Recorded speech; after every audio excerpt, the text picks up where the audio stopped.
Au nom du Père, du Fils, du Saint-Esprit. Amen. Seigneur Jésus, tu connais mon inconstance et mon infidélité. Tu sais combien je suis faible. Alors je demande en ton nom que notre Père céleste envoie son Esprit pour que quotidiennement je puisse entreprendre la lecture du catéchisme de l'Église catholique et que mon cœur s'ouvre à la tradition enseignée par ton Église, ma mère.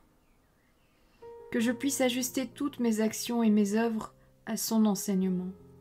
Mon Jésus, avec confiance j'abandonne la constance et la fidélité de toute la démarche entre tes mains. Que Saint Michel Archange et mon ange gardien protègent et défendent chaque moment quotidien consacré à cette lecture. Maintenant, avec toi et par ta voix, disons: Notre Père, qui es aux cieux, que ton nom soit sanctifié, que ton règne vienne, que ta volonté soit faite sur la terre comme au ciel. Donne-nous aujourd'hui notre pain de ce jour. Pardonne-nous nos offenses comme nous pardonnons aussi à ceux qui nous ont offensés. Et ne nous laisse pas entrer en tentation, mais délivre-nous du mal. Amen. Ensemble, mon Jésus d'amour, saluons notre sainte maman, la Vierge Marie. Entre ses mains, je remets mon cœur, mon âme, ma volonté et ma vie, afin que par ses soins règne en moi la volonté du Père, et qu'en ses mains mes œuvres soient gardées, transformées, en parfaite offrande rayonnante de la lumière de Dieu, pour sa gloire, le salut des âmes et la consolation des âmes du purgatoire. Je te salue Marie, comblée de grâce. Le Seigneur est avec toi, tu es bénie entre toutes les femmes, et Jésus, ton enfant, est béni. Sainte Marie, Mère de Dieu, prie pour nous, pauvres pécheurs, maintenant et à l'heure de notre mort. Amen. Je te salue Marie, comblée de grâce, le Seigneur est avec toi. Tu es bénie entre toutes les femmes, et Jésus, le fruit de tes entrailles, est béni. Sainte Marie, Mère de Dieu, prie pour nous, pauvres pécheurs, maintenant et à l'heure de notre mort. Amen. Je te salue Marie, comblée de grâce, le Seigneur est avec toi, tu es bénie entre toutes les femmes, et Jésus, le fruit de tes entrailles, est béni. Sainte Marie, Mère de Dieu, prie pour nous pauvres pécheurs, maintenant et à l'heure de notre mort. Amen. Ô Saint-Esprit, par l'intercession du cœur immaculé de la Sainte Vierge Marie, et par le cœur chaste de Saint Joseph, donne-moi un cœur doux, humble, pur, miséricordieux et charitable. Rends-moi docile à tes célestes inspirations, et prompte à y répondre. Que mon cœur enflammé de ton amour soit en toutes ses œuvres dans la volonté du Père, œuvrant ainsi sous ton joug léger et joyeux. Père céleste, je fais ces demandes par les mérites, les œuvres et les souffrances de Jésus-Christ, ton Fils bien-aimé. En mon nom, au nom des âmes de ma famille, au nom des âmes de mes proches, au nom des âmes qui se sont recommandées à mes prières, au nom des âmes constituant ta Sainte Église, le pape, les cardinaux, les évêques, les prêtres, les religieux et religieuses, les laïcs, au nom des âmes qui ne te connaissent pas, des âmes des païens, des âmes des hérétiques, des âmes des apostats et des âmes froides. En tout temps, dans les siècles des siècles. Amen. 9e point, les effets de ce sacrement. Numéro 1468. Toute l'efficacité de la pénitence consiste à nous rétablir dans la grâce de Dieu et à nous unir à lui dans une souveraine amitié. Le but et l'effet de ce sacrement sont donc la réconciliation avec Dieu. Chez ceux qui reçoivent le sacrement de pénitence avec un cœur contrit et dans une disposition religieuse, il est suivi de la paix et de la tranquillité de la conscience qu'accompagne une forte consolation spirituelle. En effet, le sacrement de la réconciliation avec Dieu apporte une véritable résurrection spirituelle, une restitution de la dignité et des biens de la vie des enfants de Dieu, dont le plus précieux est l'amitié de Dieu. Numéro 1469. Ce sacrement nous réconcilie avec l'Église. Le péché ébrèche ou brise la communion fraternelle. Le sacrement de pénitence la répare ou la restaure. En ce sens, il ne guérit pas seulement celui qui est rétabli dans la communion ecclésiale, il a aussi un effet vivifiant sur la vie de l'Église qui a souffert du péché d'un de ses membres. Rétabli ou affermi dans la communion des saints, le pécheur est fortifié par l'échange des biens spirituels entre tous les membres vivants du corps du Christ, qu'ils soient encore dans l'état de pèlerinage ou qu'ils soient déjà dans la patrie céleste. Il faut rappeler que la réconciliation avec Dieu a comme conséquence, pour ainsi dire, d'autres réconciliations qui porteront remède à d'autres ruptures produites par le péché. Le pénitent pardonné se réconcilie avec lui-même dans la profondeur de son être, où il récupère la propre vérité intérieure. Il se réconcilie avec les frères que, de quelque manière, il a offensés et blessés. Il se réconcilie avec l'Église. Il se réconcilie avec la création tout entière. Numéro 1470. Dans ce sacrement, le pécheur, en se remettant au jugement miséricordieux de Dieu, anticipe d'une certaine façon le jugement auquel il sera soumis à la fin de cette vie terrestre.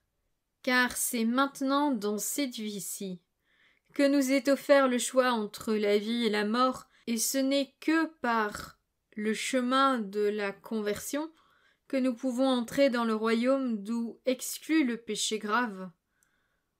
En se convertissant au Christ par la pénitence et la foi, le pécheur passe de la mort à la vie. Il n'est pas soumis au jugement. Voir l'Évangile selon saint Jean, chapitre 5, verset 24. 10e point, les indulgences. Numéro 1471. La doctrine et la pratique des indulgences dans l'Église sont étroitement liées aux effets du sacrement de pénitence. Qu'est-ce que l'indulgence ? L'indulgence, c'est la rémission devant Dieu de la peine temporelle due pour les péchés dont la faute est déjà effacée. Rémission que le fidèle bien disposé obtient à certaines conditions déterminées par l'action de l'Église, laquelle, en tant que dispensatrice de la rédemption, distribue et applique par son autorité le trésor des satisfactions du Christ et des saints. L'indulgence est partielle ou plénière selon qu'elle libère partiellement ou totalement de la peine temporelle due pour le péché. Tout fidèle peut gagner des indulgences pour soi-même ou les appliquer aux défunts. Les peines du péché, numéro 1472. Pour comprendre cette doctrine et cette pratique de l'Église, il faut voir que le péché a une double conséquence. Le péché grave nous prive de la communion avec Dieu, et par là, il nous rend incapables de la vie éternelle, dont la privation s'appelle la peine éternelle du péché. D'autre part, tout péché, même véniel, entraîne un attachement malsain aux créatures, qui a besoin de purification, soit ici-bas, soit après la mort, dans l'état qu'on appelle purgatoire. Cette purification libère de ce qu'on appelle la peine temporelle du péché. Ces deux peines ne doivent pas être conçues comme une espèce de vengeance infligée par Dieu de l'extérieur, mais bien comme découlant de la nature même du péché. Une conversion qui procède d'une fervente charité peut arriver à la totale purification du pécheur, de sorte qu'aucune peine ne subsisterait. Numéro 1473. Le pardon du péché et la restauration de la communion avec Dieu entraînent la remise des peines éternelles du péché. Mais des peines temporelles du péché demeurent. Le chrétien doit s'efforcer, en supportant patiemment les souffrances et les épreuves de toutes sortes, et le jour venu, en faisant sereinement face à la mort, d'accepter comme une grâce ces peines temporelles du péché. Il doit s'appliquer par les œuvres de miséricorde et de charité, ainsi que par la prière et les différentes pratiques de la pénitence, à se dépouiller complètement du vieil homme et à revêtir l'homme nouveau. Dans la communion des saints, numéro 1474. Le chrétien qui cherche à se purifier de son péché et à se sanctifier avec l'aide de la grâce de Dieu ne se trouve pas seul. La vie de chacun des enfants de Dieu se trouve liée d'une façon admirable dans le Christ et par le Christ, avec la vie de tous les autres frères chrétiens, dans l'unité surnaturelle du corps mystique du Christ, comme dans une personne mystique. Numéro 1475. Dans la communion des saints, il existe donc entre les fidèles ceux qui sont en possession de la patrie céleste, ceux qui ont été admis à expier au purgatoire et ceux qui sont encore en pèlerinage sur la terre, un constant lien d'amour et un abondant échange de tous les biens. Dans cet échange admirable, la sainteté de l'un profite aux autres, bien au-delà du dommage que le péché de l'un a pu causer aux autres. Ainsi le recours à la communion des saints permet aux pécheurs contrits d'être plus tôt et plus efficacement purifiés des peines du péché. Numéro 1476. Ces biens spirituels de la communion des saints, nous les appelons aussi le trésor de l'Église, qui n'est pas une somme de biens ainsi qu'il en est des richesses matérielles accumulées au cours des siècles, mais qui est le prix infini et inépuisable qu'ont auprès de Dieu les expiations et les mérites du Christ notre Seigneur, offerts pour que l'humanité soit libérée du péché et parvienne à la communion avec le Père. C'est dans le Christ notre Rédempteur que se trouvent en abondance les satisfactions et les mérites de sa rédemption. Numéro 1477. Appartiennent également à ce trésor le prix vraiment immense, incommensurable, et toujours nouveau, qu'ont auprès de Dieu les prières et les bonnes œuvres de la bienheureuse Vierge Marie et de tous les saints qui se sont sanctifiés par la grâce du Christ en marchant sur ses traces et ont accompli une œuvre agréable au Père, de sorte qu'en travaillant à leur propre salut, ils ont coopéré également au salut de leurs frères dans l'unité du corps mystique. Voilà, c'est tout pour aujourd'hui. Je vous souhaite à tous une bonne et sainte journée. Que le Seigneur nous bénisse tous et nous donne la joie au cœur.